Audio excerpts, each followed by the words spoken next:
Ottilie Marsh had spent 3 years at Drago Maritime Holdings running route optimizations that nobody above her pay grade bothered to read closely. A specific, unglamorous competence that had made her reliable enough to keep employed and invisible enough to never once be credited for the work that kept the company's shipping schedules functioning as smoothly as they did. She sat most days 3 rows back from the conference room's main table, close enough to hear everything and far enough to be forgotten the moment the meeting adjourned. She was solidly built, comfortable in her body in the specific way that came from simply having more important things to spend her energy worrying about than how she looked in a company where nobody senior enough to matter ever really looked at her at all.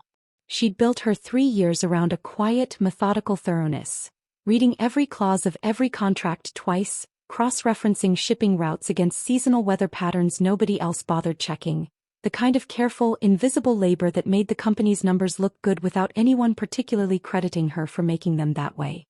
The critical shipping contract with Halvorsen Freight, a notoriously difficult overseas partner whose business Drago Maritime had spent 8 months courting, collapsed 3 days before signing, the partner's team citing structural terms that Konstantin Drago's senior negotiating staff had apparently overlooked entirely until Halvorsen's own lawyers flagged them at the 11th hour. The conference room, when Ottilie arrived for what should have been a routine status meeting, carried the specific heavy silence of a failure that cost real money and real reputation, senior staff exchanging the particular, tense glances of people trying to determine who would be blamed once Konstantin finished processing exactly how badly this had gone. Konstantin Drago moved through the room with the controlled, exhausted authority of a man who'd already spent considerable energy holding his temper through 2 previous meetings that morning, his attention sweeping across his senior team with a specific mounting frustration that none of their explanations seemed capable of satisfying. "Someone explained to me," he said, his voice carrying a flat, dangerous calm, "how a deal we've spent 8 months building collapses 3 days before signing because nobody on this team caught a structural flaw that apparently should have been obvious from the beginning." The room's senior staff offered variations of the same defensive deflection, each explanation carrying more technical justification than actual accountability, and Ottilie, watching from her usual seat near the back, felt the specific, familiar frustration of understanding exactly what had gone wrong while lacking any standing in the room to actually say so. He said it anyway. "The indemnification clause in Section 4, she said, her voice carrying less confidence than she felt but considerably more than she usually allowed herself in rooms like this one. "It's been sinking every renegotiation attempt because it puts all liability risk on Halvorsen's side without any corresponding protection if the shipment delays originate from our port scheduling rather than their transport. They've flagged it twice already in the earlier drafts. Nobody restructured it. They just kept resubmitting the same terms with different cover language." The room's attention swung toward her with a specific startled abruptness, several senior staff members visibly registering, for what Ottilie suspected was the first time, that she'd been sitting in these meetings for considerably longer than any of them had bothered to notice. "You've read the full contract history," Konstantin said, not quite a question, his attention now fixed entirely on her with an intensity that made her pulse quicken despite her best effort at composure. "I read every draft," Ottilie said. "It's part of my route optimization work. I need to understand the shipping terms to model realistic delivery windows. I noticed the pattern a few drafts back. I didn't think it was my place to raise it in front of the senior team." "It's your place now," Konstantin said, something sharp and calculating entering his exhausted expression. "Fix it. Restructure the indemnification clause so it actually addresses what Halvorsen's been flagging, and get me a draft I can send back before the week's out." Ottilie felt the weight of the sudden assignment land with a specific disorienting mixture of excitement and dread, and before she could fully formulate a response, Konstantin, apparently still riding the exhausted, reckless momentum of a morning already spent absorbing failure after failure, added something that reordered the entire room's attention. "Crack this deal," he said, "and I'll marry you." The silence that followed carried a very different quality than the room's earlier tension, and from her seat near the head of the table, Isabelle Fontaine, Konstantin's fiancée, present that morning ostensibly to review unrelated foundation business, laughed outright, a bright, dismissive sound that filled the sudden quiet with unmistakable contempt. "Konstantin," Isabelle said, still laughing, "you can't possibly be serious." The laughter died down slowly, several senior staff members exchanging uncomfortable glances as they recalibrated exactly how to respond to a moment that had shifted, in the space of a single sentence, from professional crisis into something considerably more personal and considerably more publicly humiliating for whoever happened to be standing at its center. Ottilie felt her face heat with a mortification that settled deep and immediate, the specific unwelcome sensation of becoming the focus of a room's attention for reasons that had nothing to do with the actual competence she'd just demonstrated. She glanced toward Konstantin, uncertain whether he intended the statement as genuine or simply the exhausted, reckless byproduct of a morning that had already tested his patience past its usual limits. "It's a figure of speech," Konstantin said, though something in his controlled expression suggested he hadn't fully thought through the implications before speaking, his attention already redirecting toward the practical matter at hand rather than lingering on the discomfort his words had created. "What I mean is, fix this deal and it's the biggest professional opportunity you'll have had in this company. I don't make promises like that lightly," even said carelessly. "I understand," Ottilie said, though the specific unwelcome awareness of Isabel's continued, pointed attention made the moment considerably harder to simply move past than Konstantin's practical clarification suggested it should be. Isabel studied Ottilie with an expression that had shifted from open amusement into something colder and more calculating, the particular, assessing scrutiny of someone recalculating whether a threat existed where she'd initially assumed there was none. "Well," she said, her voice carrying a performed brightness that didn't fully mask the edge beneath it, "I suppose we'll see if the analyst actually delivers, won't we?" The meeting concluded shortly afterward, senior staff filing out with the specific relief of people grateful the morning's tension had finally found somewhere else to land. And Ottilie found herself alone in the conference room with the weight of an assignment considerably larger than anything she'd handled in 3 years, tangled with the specific mortifying awareness that she'd become, in a single morning, the center of a bet everyone in that room apparently assumed she'd lose. She didn't dismiss the opportunity, however uncomfortable its origin. She spent that same afternoon pulling every draft of the Halvorsen contract, cross-referencing the partner's actual documented concerns against the polished, repetitive pitch senior staff had apparently kept recycling without genuinely addressing the underlying structural problem. The pattern, once she laid every draft side by side, became immediately clear. Halvorsen's team had flagged the indemnification imbalance in nearly identical language across 3 separate rounds of negotiation, and each time, Drago's senior negotiators had responded with cosmetic language changes that never actually restructured the underlying liability allocation the partner was genuinely concerned about. She worked through the evening, rebuilding the clause from the ground up rather than simply patching the existing language, incorporating a shared liability structure that distributed risk based on which party's operational failure actually caused any given delay, rather than assuming, as the original draft had, that Halvorsen bore full responsibility regardless of the delay's actual origin. By midnight she had a complete draft, considerably more thorough than anything the senior team had produced across 3 months of failed renegotiation, and she found herself staring at the finished document, weighing whether to send it directly to Konstantin or wait for some more conventional channel to review it first. She sent it directly, attaching a brief note explaining her reasoning, and went to bed uncertain whether she just demonstrated genuine competence or simply overstepped a boundary that would cost her considerably more than the professional embarrassment of the morning's public spectacle. Konstantin's response arrived before 6 the following morning, considerably earlier than Ottilie had expected given the late hour she'd sent the draft. "This is better than anything my team produced in 3 months. I want to discuss this directly. My office, 8 o'clock. Their working relationship, once Konstantin confirmed the quality of Ottilie's initial draft, deepened over the following 2 weeks through a rhythm of late-night calls and revised terms that felt, to Ottilie, considerably more substantive than the brief public spectacle of Konstantin's exhausted proposal had suggested their dynamic might become. Halvorsen's team pushed back on the delay attribution language, Konstantin said during one such call, his voice carrying the specific focused attention Ottilie had come to recognize as genuine engagement rather than simple courtesy. "They want more specificity about how we'd actually document which party caused a given delay, rather than simply agreeing to the shared framework in principle." "That's reasonable," Ottilie said, already pulling up the relevant section on her own laptop. "I can draft specific documentation requirements. Time-stamped port logs, transport tracking data, The kind of objective record that removes ambiguity about which side's operations actually caused a specific delay. Give me until tomorrow morning. You work considerably faster than my senior team ever did, Konstantin observed, something warm entering his usually controlled voice. I keep waiting for the quality to drop off and it hasn't yet.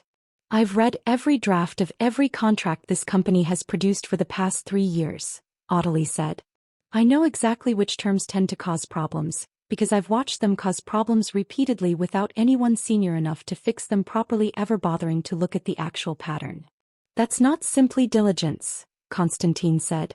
That's exactly the kind of judgment I need considerably more of around me, not less. Ottilie felt something warm settle in her chest at the observation, the particular unfamiliar experience of having her quiet 3-year competence finally, genuinely acknowledged rather than simply absorbed as unremarkable background labor. Their calls continued at this pace over the following days, Konstantin's respect shifting gradually from surprised into something considerably more genuine, Ottilie's own guarded caution shifting in turn, from purely self-protective into something closer to actual trust. The obstacle arrived without warning, delivered through a message from Halvorsson's lead negotiator expressing sudden, unexplained confusion about terms Ottilie had already clarified twice in previous correspondence. A confusion that carried, on closer examination, the specific hallmarks of information that had been deliberately garbled somewhere between her careful drafts and the partner's actual receipt of them. Something's wrong, Ottilie told Konstantin, reviewing the confused correspondence with a growing, specific unease. Halvorsson's team is asking about terms I already resolved a week ago. It's like they received an entirely different version of the contract than the one I actually sent. Konstantin's expression hardened as he reviewed the discrepancy alongside her. Someone's interfering, he said, his voice carrying a controlled fury that Ottilie hadn't yet witnessed from him. This isn't confusion. This is deliberate sabotage, timed precisely to stall the renegotiation at the worst possible moment. The interference cost Ottilie a full week of rebuilt ground, forcing her to re-establish clarity with Halvorsson's team while working under a specific unwelcome scrutiny that hadn't existed before the confusion surfaced. Halvorsson's negotiators, understandably wary now of inconsistent communication, treating her subsequent drafts with a caution that slowed the entire process considerably. I don't understand who would benefit from this, Ottilie said, exhausted after a week of rebuilding trust that had, until the interference, been building steadily in her favor. The deal benefits the company. Sabotaging it doesn't obviously serve anyone's interest, unless someone specifically wants me to fail. Konstantin studied her for a long moment, something careful and considering behind his controlled expression. I intend to find out exactly who, he said. This isn't simply an inconvenience anymore, Ottilie. Someone inside this organization deliberately undermined a deal worth considerable money, apparently for reasons that have nothing to do with the company's actual interests. Konstantin's investigation into the source of the interference reached its conclusion 10 days later, arriving with a specificity that reframed the entire situation considerably beyond the professional sabotage Ottilie had initially assumed it represented. I traced the leaked information, Konstantin said, finding Ottilie in her small office late one evening, his expression carrying a controlled gravity that told her, before he said anything further, whatever he'd uncovered had shaken him considerably. The access logs show it originated from an internal account with permissions only a handful of people in this company actually hold. Who? Ottilie asked, though something in Konstantin's careful hesitation suggested the answer carried weight beyond a simple internal leak. Isabel's personal assistant, Konstantin said. Acting according to the access timestamps and internal messaging I recovered, on Isabel's direct instruction. Ottilie felt the specific disorienting shock of the revelation land, reframing weeks of confusion and professional obstruction into something considerably more personal and calculated than simple corporate sabotage. Why would Isabel want the deal to fail? She asked slowly. She's engaged to you. Wouldn't the company's success benefit her directly?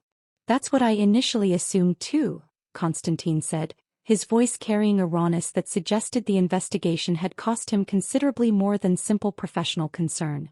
But I dug further once I confirmed the access trail led to her assistant. Isabel's family holds a controlling interest in a competing shipping operation, One that would be directly undercut if our Halvorsen deal closes on the terms you've rebuilt. Successful terms for us mean lost business for a company her own family profits from considerably. The revelation settled over Ottilie with a fresh, complicated weight, reframing Isabel's earlier public laughter not as simple dismissiveness toward an unserious threat, but as the calculated opening move of someone actively protecting a competing financial interest she'd never once disclosed to the room. She's not defending her engagement, Ottilie said slowly, working through the implication. She's protecting a business interest that would lose considerable money the moment this deal actually closes. That's exactly what I now believe, Konstantin confirmed. Which means this was never simply about an exhausted proposal made in a stressful meeting.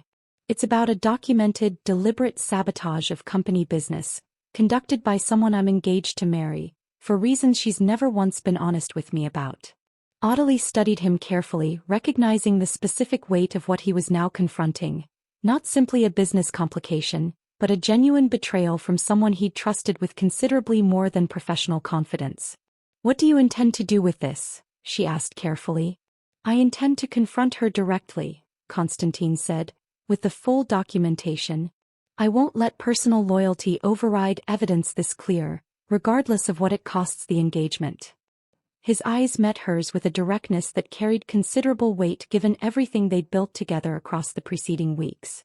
"But I need you to understand what confronting this actually means going forward. Isabel isn't going to simply accept exposure quietly. She'll escalate, likely publicly, in whatever way causes you the most professional damage before this fully resolves." "I understand," Ottilie said, the decision arriving with a steadiness that surprised even herself given the stakes Konstantin was describing. "I'd rather face whatever escalation comes than let the deal collapse because nobody was willing to confront what actually caused the interference in the first place." "Then we confront it together," Konstantin said. "But I need you prepared, Ottilie. Whatever comes next, it's not simply a business negotiation anymore. It's personal for both of us, in ways neither of us fully anticipated when this started as an exhausted challenge thrown out in a bad meeting." Isabel's response to the confrontation arrived not through private acknowledgement, but through a calculated escalation that unfolded over the following days with a precision that confirmed, more thoroughly than the initial sabotage had, exactly how much she stood to lose if the Halvorsen deal actually closed on Ottilie's carefully rebuilt terms. She began by quietly reaching out to several members of Drago Maritime's board, framing Ottilie's sudden prominence as evidence of Konstantin's questionable judgment rather than genuine professional merit, planting doubt about whether a junior analyst should be trusted with a deal this consequential regardless of her demonstrated competence. Konstantin relayed the board's growing unease to Ottilie during one of their now regular evening meetings, his expression carrying a controlled frustration that hadn't existed in their earlier, more straightforward collaboration. "Isabel's working the board members individually," he said, "suggesting my judgment's compromised, that I'm letting personal favoritism override sound business practice by handing this deal to someone without the seniority to actually manage it. Is that costing you support?" Ottilie asked, feeling the specific familiar dread of watching institutional doubt threaten to undo weeks of genuine hard-won progress. "Some," Konstantin admitted. "Not enough to actually derail the deal, not yet. But enough that I need to move carefully, rather than simply confronting her publicly before I have documentation solid enough to withstand whatever counternarrative she's building." Their next obstacle arrived through Halvorsen's team directly, their lead negotiator reaching out with a considerably more formal, cautious tone than their previous correspondence had carried, citing concerns raised through informal channels about the reliability of Drago Maritime's current negotiating team. Concerns Ottilie recognized immediately as originating from exactly the same source undermining her standing internally. "She's working both fronts simultaneously," Ottilie said, reviewing Halvorsen's cautious message with Konstantin late that evening. The board internally and now apparently reaching out to Halvorsen's team directly, suggesting instability on our side that might make them reconsider the entire deal regardless of how solid the actual terms are. "That's considerably more aggressive than I expected, even given what we already know about her financial interest," Konstantin said, his voice carrying genuine, controlled alarm now. "She's not simply trying to slow the deal anymore. She's actively working to collapse it entirely, using every channel available to her." Ottilie felt the weight of the mounting pressure settle over her, 3 weeks of careful, methodical progress suddenly threatened on multiple fronts simultaneously by someone with resources and connections considerably beyond what Ottilie herself possessed to counter directly. "What do we do?" she asked, recognizing that whatever came next required strategy considerably more sophisticated than simply continuing the contract negotiations as though the interference wasn't actively escalating around them. "I need to document everything formally," Konstantin said, in a way that survives whatever counter-narrative Isabel's building. The access logs, the messaging trail to her assistant, the timeline connecting her family's competing interests to the sabotage's actual timing. His jaw tightened with visible resolve. "I also need to address the board directly, before Isabel's informal doubt-planting solidifies into something I can't simply overcome with documentation alone." The formal board presentation, arranged for 3 days later, carried a weight Ottilie felt acutely as she prepared her portion of the materials, not simply defending the deal's technical merit, but implicitly defending her own right to have been trusted with it at all, against a campaign specifically designed to suggest she'd never actually deserved the opportunity in the first place. The greatest setback arrived the morning of the presentation itself, when Halvorson's team sent formal notice that they were pausing negotiations entirely, citing the accumulated uncertainty from weeks of conflicting internal signals as sufficient reason to reconsider whether Drago Maritime represented a reliable long-term partner regardless of the contract terms themselves. Konstantin received Halvorson's pause notice standing in his office, the specific devastating weight of it landing with a finality that threatened to undo weeks of careful methodical work in a single formal message. "This is exactly what she was building toward," he said, Ottilie present at his side as had become their consistent pattern across the preceding weeks of escalating pressure. Enough accumulated doubt that Halvorson pulls back entirely, regardless of how solid the actual contract terms are. If they walk away now, the deal's finished and Isabel's competing interest stays protected exactly the way she intended from the beginning. "We have 3 days before the board presentation," Ottilie said, working through the timeline with the same methodical focus she brought to every contract detail. "If we can get Halvorson back to the table before then with documentation solid enough to address whatever doubt they've absorbed, we might still salvage this." "I need to reach their lead negotiator directly," Konstantin said, already reaching for his phone. "Not through formal channels which Isabel's clearly been manipulating. Directly, with the complete documentation of what actually happened so they understand exactly why the confusion occurred rather than simply assuming instability on our side." The call that followed carried a specific careful urgency, Konstantin walking Halvorson's negotiator through the documented sabotage with a directness that left little room for the kind of vague doubt Isabel's informal campaign had apparently cultivated. "They're willing to resume," Konstantin said once the call ended, visible relief settling over his controlled composure. "Cautiously, and they want the final terms reviewed one more time before they'll commit to signing. But they're not walking away entirely. Not now that they understand the actual source of the confusion." Ottilie felt her own relief tangle with a fresh, specific resolve. "Then we need everything perfect for the board presentation," she said. "Not just the contract terms. The full documentation of Isabel's interference, presented clearly enough that the board can't dismiss it as simply your personal conflict with your fiancé." They spent the following 2 days preparing with an intensity that left little room for anything beyond the presentation itself, Ottilie cross-referencing every piece of correspondence against the access logs Konstantin had recovered, building a timeline so thorough that even someone determined to doubt it would struggle to find genuine gaps. "I need to ask you something," Konstantin said during one of their final preparation sessions, something more personal entering his voice despite the professional focus of the preceding hours. "Once this resolves, whatever happens with Isabel, whatever happens with the deal itself, I don't want what's built between us these past weeks to simply end because the crisis that started it finally resolves." Ottilie felt something warm move through her despite the considerable tension of the moment, recognizing in his careful, direct honesty something she'd come to trust across weeks of genuine, deepening partnership. "I don't want that either," she said. "Whatever happens tomorrow, I don't think either of us built this out of simple professional obligation." "No," Konstantin agreed, something steady and deliberate in his voice. "I don't think we did. Tomorrow we finish this properly. Together." The board convened the following afternoon in Drago Maritime's largest conference room. Senior leadership assembled alongside Isabel herself, her composure carrying the practiced, confident authority of a woman who'd spent weeks carefully cultivating doubt and clearly believed that doubt had already accomplished what she needed it to. "I'd like to address the concerns raised about the Halvorsen negotiation," Konstantin said, standing at the head of the table with a controlled authority that carried none of the exhausted recklessness of the meeting weeks earlier where this entire situation had begun. Specifically, the source of the interference that nearly collapsed a deal representing considerable value to this company. He laid the documentation across the table with the same deliberate care Ottilie had brought to every contract revision. Access logs, messaging trails, the timeline connecting Isabel's family's competing shipping interests to the exact timing of the Sabotage's occurrence. "This traces directly back to Isabel's personal assistant," Konstantin continued, acting on Isabel's explicit instruction, deliberately garbling contract communications and subsequently working to plant doubt with both this board and Halvorsen's own negotiating team, in order to protect a competing business interest her family holds.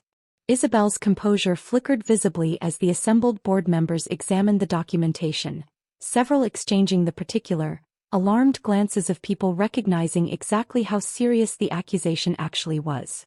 "This is a fabrication," she said, her voice carrying considerably less conviction than her earlier confidence had suggested. "Or at minimum, a significant misreading of what actually happened. The access logs are independently verifiable," Konstantin said, his tone carrying no room for further deflection. "And Halvorsen's own team has confirmed directly to me that the confusion they experienced traced back to communications that didn't match what Ottilie actually sent. This isn't speculation, Isabel. It's documented fact."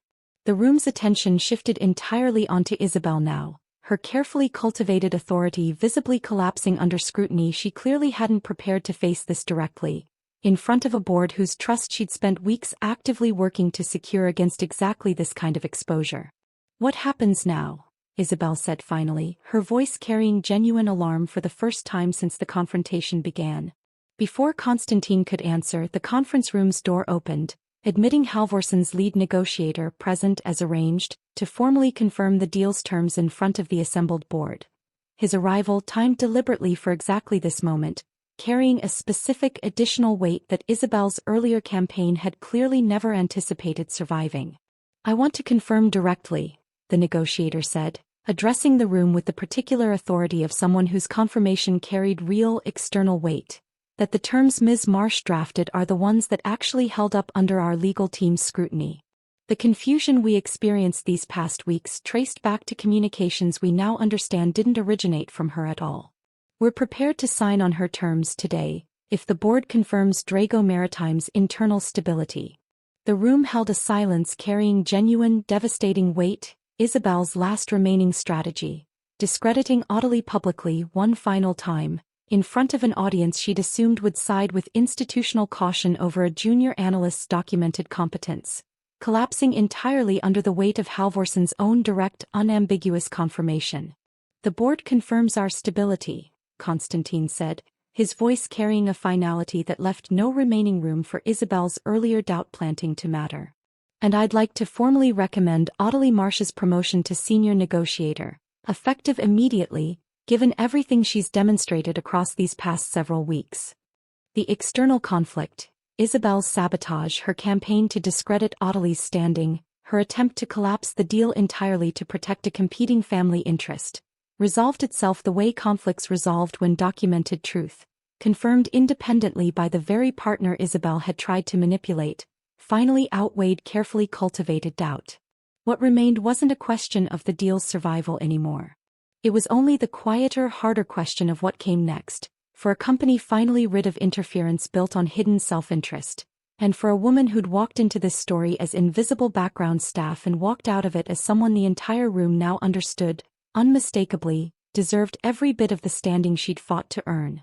6 months later, Ottilie stood in an office considerably larger than the small workspace she'd occupied for 3 years. A senior negotiator's title attached to her name reflecting exactly the competence she'd spent years demonstrating quietly without credit, before a single exhausted challenge in a crisis meeting had finally given the rest of the company reason to actually notice.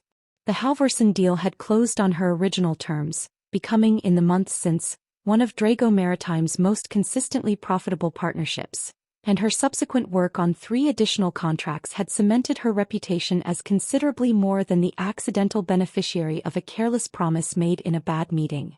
Isabel's engagement to Konstantin had ended in the same breath her sabotage was formally exposed. The board's confidence in Konstantin's judgment ultimately strengthened rather than damaged by his willingness to confront documented wrongdoing regardless of personal cost. And Isabel herself had quietly withdrawn from the company's business circles entirely, her family's competing shipping interest considerably diminished by the very deal she'd worked so determinedly to prevent. Konstantin visited Ottilie's office that afternoon, settling into the chair across from her desk with an ease that had built gradually over 6 months of partnership, deepening into something neither of them had rushed to formally name, though both understood, watching it grow steadily across shared work and increasingly personal conversation, exactly what it had become. "The board finalized your equity stake this morning," he said, watching her review a new contract proposal with the same careful precision she brought to everything. "Full partnership consideration, given everything you've built here these past 6 months." "I heard," Ottilie said, something steady and genuine entering her voice. "I keep thinking about that meeting. How mortified I was, standing there while everyone assumed I'd become the punchline of a bet I never asked to be part of." "I think about that too," Konstantin said, something warm entering his usually controlled voice. "I said something reckless and exhausted in a room full of people, never fully considering how it would land, or how it would reshape everything that came after. I don't think I properly apologized for that even now." "You don't need to apologize," Ottilie said. "The proposal was careless, maybe. But what came after wasn't. You gave me a genuine opportunity to prove what I could actually do, and then you kept showing up, kept trusting my judgment, even when trusting it cost you considerably more than a simple business relationship should have." "I'd like to make the original proposal considerably less careless," Konstantin said, something deliberate and steady in his voice now that carried a weight beyond simple professional acknowledgement. "Not as a reward for cracking a difficult deal. As an actual choice made deliberately by someone who spent 6 months watching exactly who you are under considerable pressure and finding that person is someone I want beside me permanently." Something in Ottilie's chest loosened fully at that, the particular unfamiliar warmth of being chosen not out of an exhausted challenge thrown out in a bad meeting, but through 6 months of genuine hard-won partnership that had proven itself considerably more durable than its accidental origin ever suggested it might become. "I don't think I'm the same person who sat in the back of that conference room 3 years ago," she said quietly. "I spent 3 years being competent and invisible, telling myself that was simply what the job required. I don't think that was ever actually true. I think I was just waiting for someone to actually look." "I'm glad I finally did," Konstantin said, "even if the way I first said it deserved considerably more thought than I gave it in the moment." Ottilie looked around her office, the title finally reflecting years of quiet, undervalued competence, a partnership built on genuine respect rather than the careless dare that had first accidentally brought them together.